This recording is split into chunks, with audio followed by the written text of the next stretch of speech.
Welcome to this Tuesday reflection on this second day of June. The death of another black man being held in police custody in the United States has shocked the world. George Floyd, arrested for using a fake $20 note, was killed as a result of asphyxiation. Videotape shows a white police officer kneeling on his neck for over 8 minutes, even though Floyd was screaming that he couldn't breathe. The level of protest that this has sparked is not just because of this one incident, awful though it is. It's because black people in the United States experience systemic and cultural racism on a daily basis. This means that black people are seen to be viewed differently and treated differently because of the colour of their skin. One protester said that he was tired of being frightened, weary of being viewed with suspicion, fed up that black people seem to be seen as less than, their lives of less value than the lives of white people. The legacy of the slave trade still runs deep.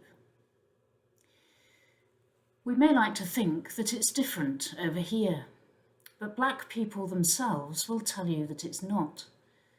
Many will say that in order to get on, they have to learn to become honorary white people, to speak and behave in particular ways so that they fit in with the white norm, which is the dominant culture. That's hard for white people to hear.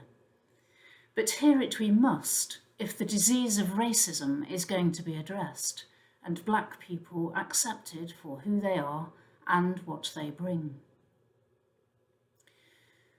What brought this home to me was hearing about black clergy in the Church of England.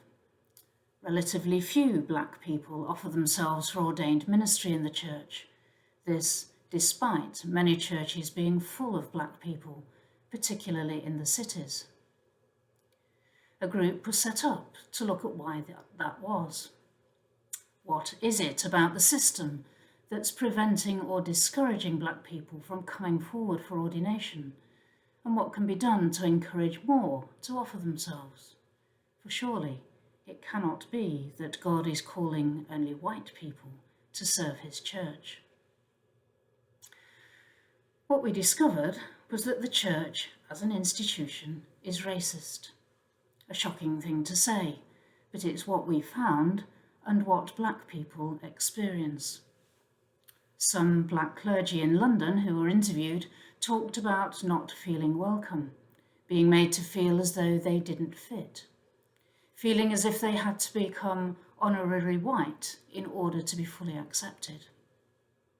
Churches that had all white congregations would say, "Why would we want a black priest? There aren't any black people living here." If we want to create a society that's healthy and vibrant, where everyone feels they belong as they are and can flourish and contribute irrespective of who they are, then we must learn from what we're seeing in the States. For black people will tell us it's not that different in the UK.